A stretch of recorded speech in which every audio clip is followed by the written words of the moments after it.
Video में आगे बढ़ने से पहले आप वीडियो को लाइक कर दीजिए और चैनल को भी सब्सक्राइब कर लीजिए ताकि परमात्मा के ऐसे ही अनमोल सत्संग आप देख सके सबसे पहले। इस सच्चे दरबार में किसी चीज की कमी नहीं है। यदि आपको कोई राहत परमात्मा से नहीं मिल पा रही है तो आपका कनेक्शन ठीक नहीं है। अपन आत्माओं जैसे एक मेन लाइन आई है बिजली के तारों की और वहां से पूरी कॉलोनी को कनेक्शन मिला हुआ है और किसी एक व्यक्ति का पंखा नहीं चल रहा या मोटर नहीं चल रही या कोई भी आइटम नहीं चल रहा तो उसका कोई और कारण हो सकता है। या तो पंखा खराब हो सकता है या मोटर खराब हो सकती है, उसको चेक कराओ। और सारा ही व्यवस्था नहीं चल रही कोई भी तो आपका कनेक्शन ठीक नहीं है।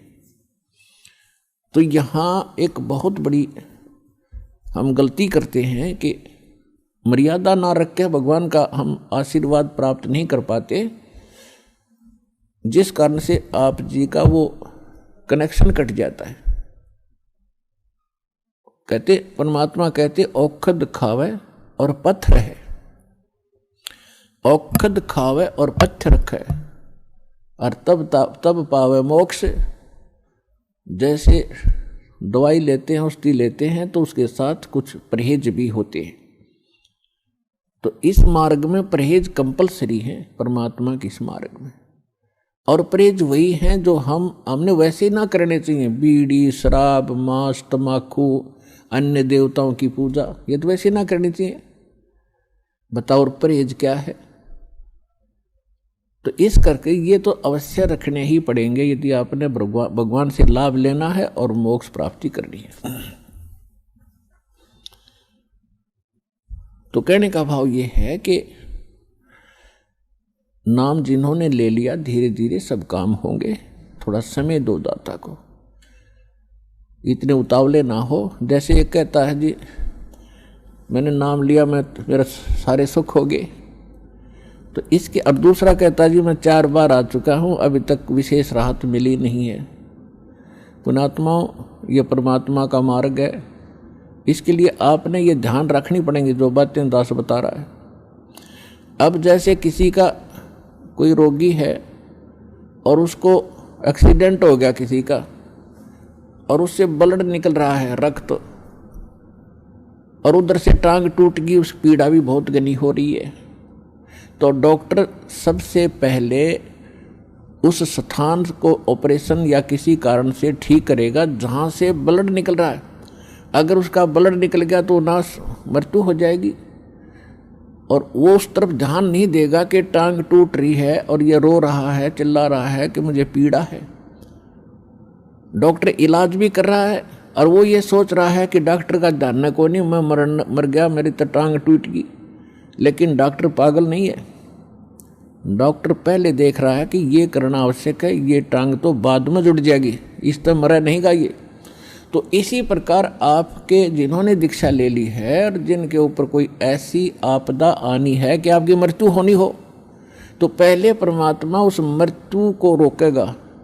बाकी संसारिक सुख तो फिर आपका ढेर लगा देगा, आपका जीवन एक्सटेंड हो गया था। तो इस बात को आप ध्यान रखना। यह कोई बालकों का लेख नहीं है और इतने एक मनुष्य जीवन का मिलना हंसी खेल नहीं है। एक सांस भी मनुष्य जीवन की मिलना आपको बालकों का खेल नहीं है। और ये आपको 100-150 वर्ष एक्सटेंड कर देता। ये परम पिता, ये पूर्ण परमात्मा है।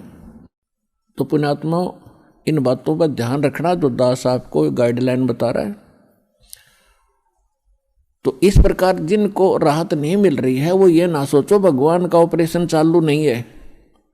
आपके उन संकट निवारण के लिए परमात्मा उसी दिन सक्रिय हो जाता है जिस दिन आप इस ज्ञान को पढ़कर या ज्ञान को सुनकर और हृदय से पुकार लेते हो, परमात्मा हम आपके हो लिए, आपके बगैर मुझे कुछ दिखाई नहीं देता है। और कब बुलाओगे उसी दिन से परमात्मा आपको अपना मान लेता है, क्योंकि ये आत्मा का साथी है। आत्मा इसका अंश है, चाहे वो किसी धर्म में है, चाहे किसी मजहब में है या किसी प्राणी के शरीर में है, कुत्ते गधे सूअर के शरीर में है। तो ये परमात्मा उसी दिन से आपको स्वीकार कर लेता है यदि आप हृदय से पुकारते।